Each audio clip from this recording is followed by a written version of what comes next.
Hello and welcome to Chatting with Malachy. I'm your host, Malachy Judd, and my guest today is Russ Vanderwaal. Welcome to the show. Thanks for coming out. Glad to be here, sir. So, as those of you who have been paying attention to some of the recent shows are no doubt aware, there's an upcoming new comedy variety series that I am producing, hosting, and Russ is, of course, one of the main characters there on that program, playing the always how would you describe Ian? Conceited?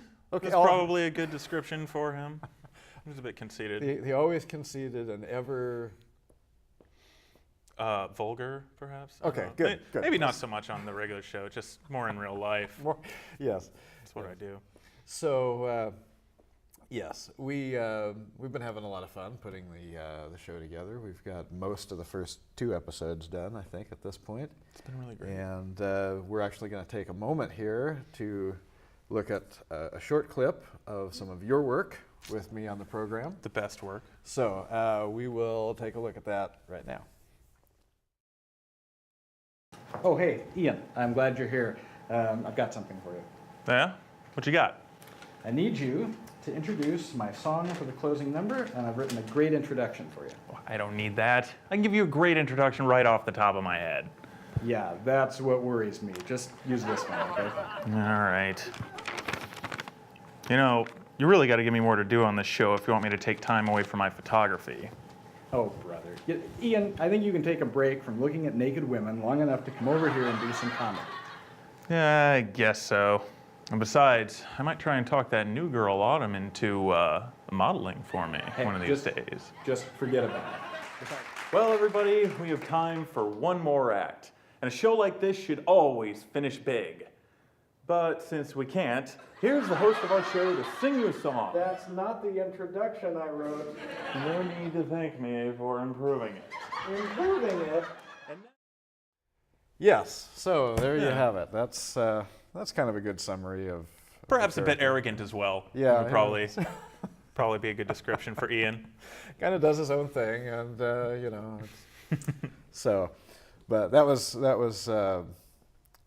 fun to write and fun to act that out. Actually, and you did it very well.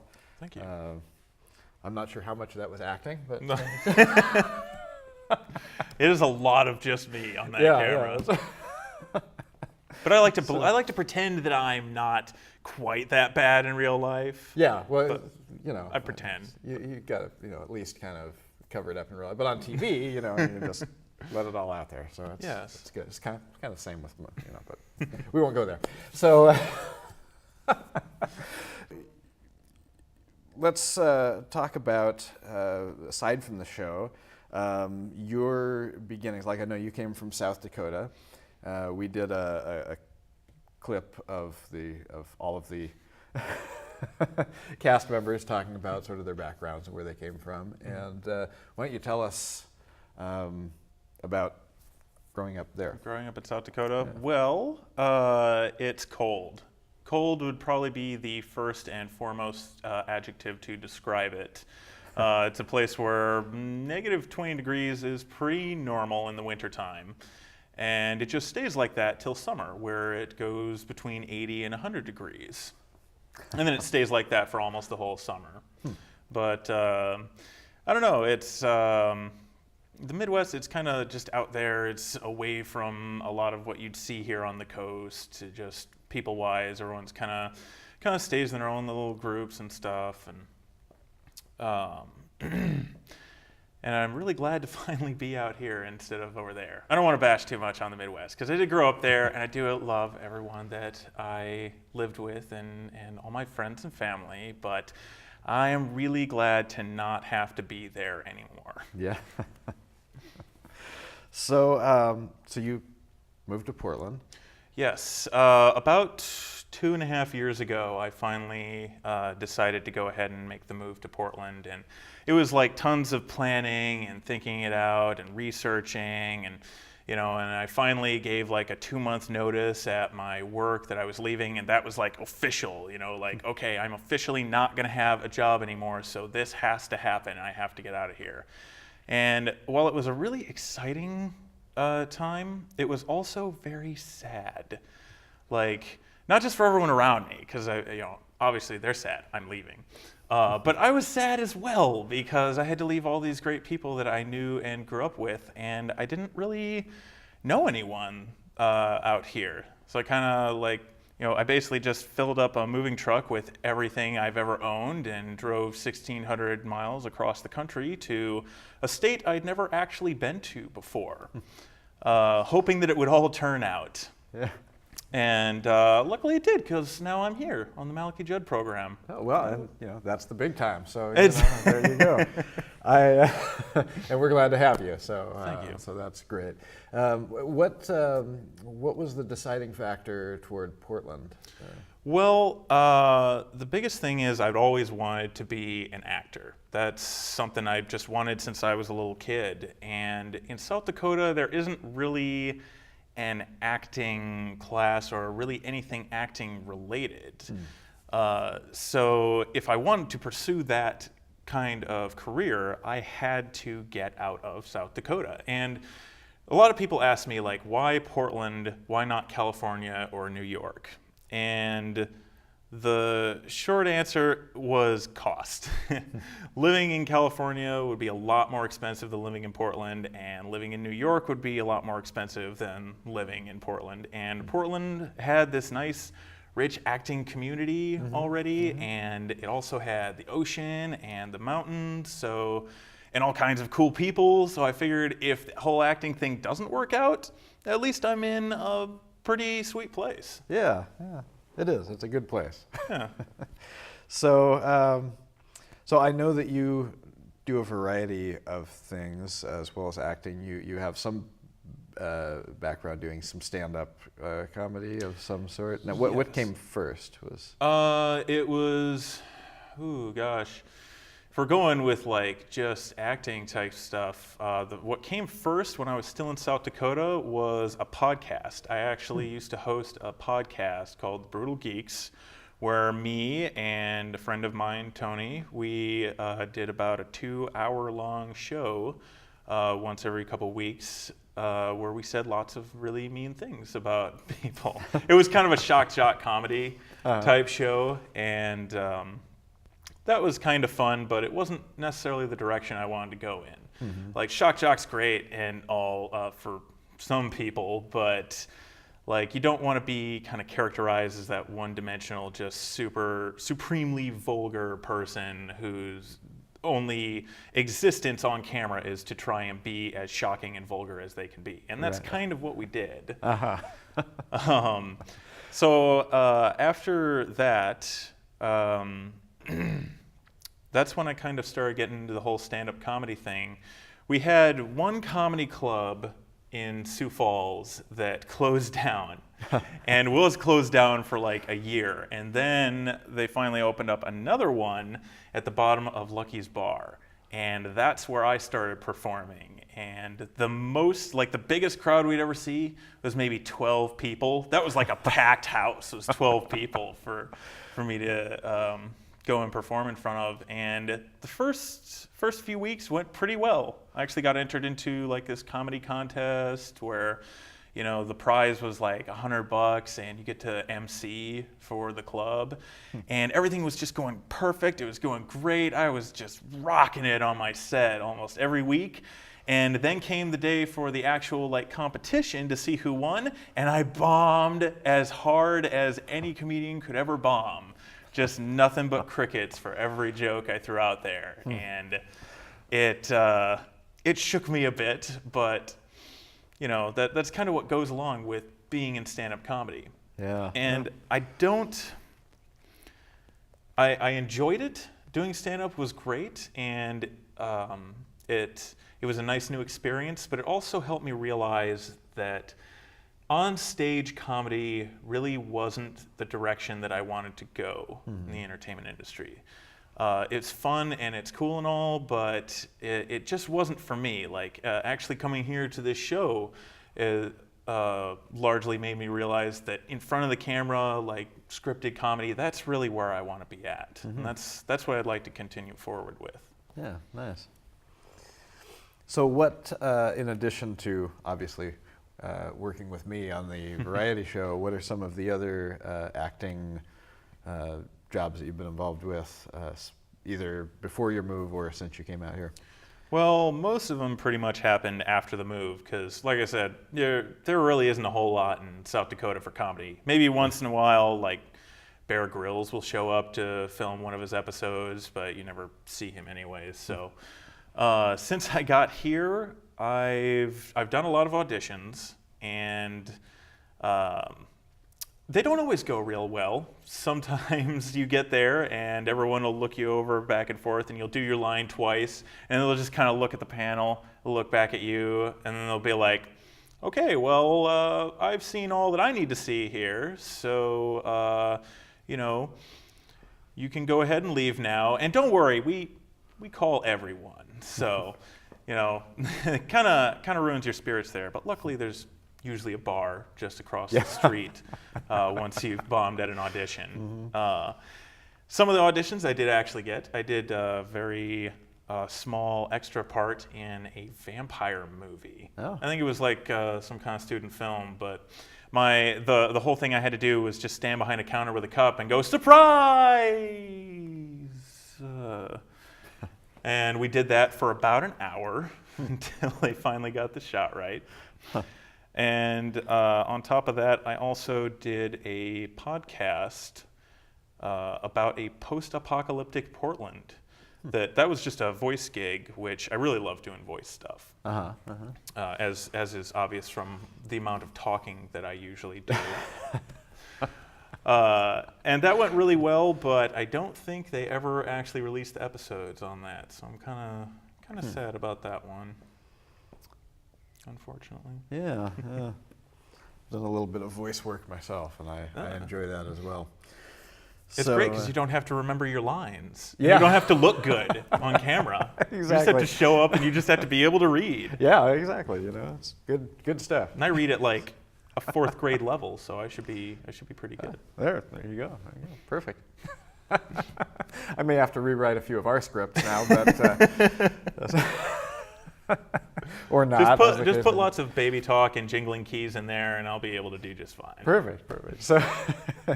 So then we met, obviously. Your audition for the Malachy Judd Program consisted of you came in while I was editing some other project, I think, and we sat and visited for a while. And I'll tell you what, your character was on rocky ground because we had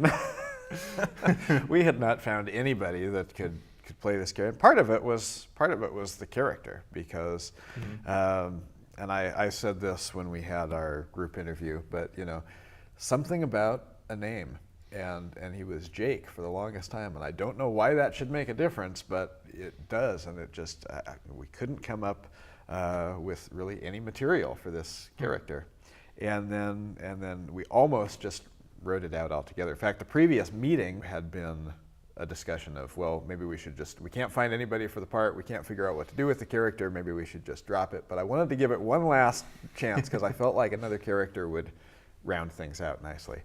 So, and then the idea for Ian came up, and just really started, you know, some material started to develop. And then when we met and talked, you did seem like a very good fit for the... I mean that in as nice a way as possible, of course. But not to mention that you're conceited and vulgar and arrogant. But you were perfect for this character, sir. It was dead on. That's exactly what no. No, but so we basically just visited for a while and said, why don't we have you come in and read, and you did the next time that we got together. And blew it out of the park. And that was it. There was the show. The show was, well, we still needed Autumn at that point. But, but yeah, you did a very, very good job reading, and it's a nice cast. I mean, I guess I'm interested on your perspective as well, but I think all in all, person for person, I mean, we just have a great group. of people put together for this show. I think it's really good too, and that's largely a reason why I enjoy being on the show so much, is just because of the cast and all the awesome people that I get to hang out with. It's pretty great. Yeah, it's been very nice coming together, which has been good for me because having done the previous series, of course, and had such a great group to work with there, you know, it was, I guess, part of the reason why I took so long getting a second variety show together was because it would be difficult to live up to that. You're only as good as your last idea.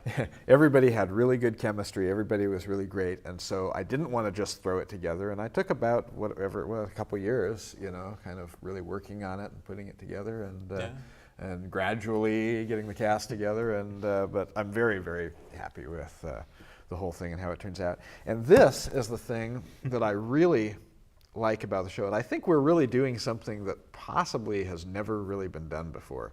And that is that we are on completely two opposite ends of the spectrum in what's going on, because it's absolutely silly, ridiculous, nonsensical comedy, but all of these characters have such a depth and levels to their characters that there's really this very grounding aspect of the whole thing, to keep it from just completely floating away up into the clouds, so to speak. But I got to thinking about it. No one's ever really, that I know of, ever done that. Had, you know, I mean, if it's a silly comedy, the characters are sort of one-dimensional and foolish. Kind of a sitcom-itis type deal. Yeah, so it is unique, I think, in that way, and I think that's one of the things that I enjoy about writing the show, but also the show itself, is that it's really an odd combination, but somehow it's working. It's working out so far. We just got to keep that ball going. Yeah. So that's great. So I know that in addition to acting, you also have other interests. I'd say one of the main ones would be in technology. Yes. And so why don't you tell me about, maybe I'm like, you know. Not very technologically savvy. I'm not, not too much. A little more than my variety show character. A little bit, you know. I'm a couple years ahead of him. I haven't seen you with a wooden phone. I have seen you with that old Motorola Razr. Yeah, so, you know, there you go. That thing's pretty dead. But. Yeah. Yeah, I would consider technology to be more than just a small portion of my life. I would consider it to encompass almost all of my life, to be honest. Tech is kind of just the career that I grew up in, and kind of what I grew up working on, mainly computers, software, networking, stuff like that. And that's largely part of because I grew up in South Dakota, and there were no acting or film classes for me to go to, and I knew that at some point I was going to need a job, and I was going to need to get paid for that job. That helps, yeah. And I was pretty good with computers and taking them apart and putting them back together, and the putting them back together part is the harder of those two. They don't always go back together all the way. A few extra pieces, but... few extra pieces. But since I moved here, I've been trying to just kind of cut a little bit of that out of my life. I just don't want it to rule over my life as it has up to this point. Like, it gets to a point, and actually you mentioned one time when we were just talking about the show and the character, just how much I was talking about technology, and it kind of hit me. I'm like, I do that all the time. I don't want to be like that creepy neckbeard nerd guy who does nothing but talk about how cool his new PC is. But I do have a pretty sweet PC. Oh, yeah. It's liquid cooled.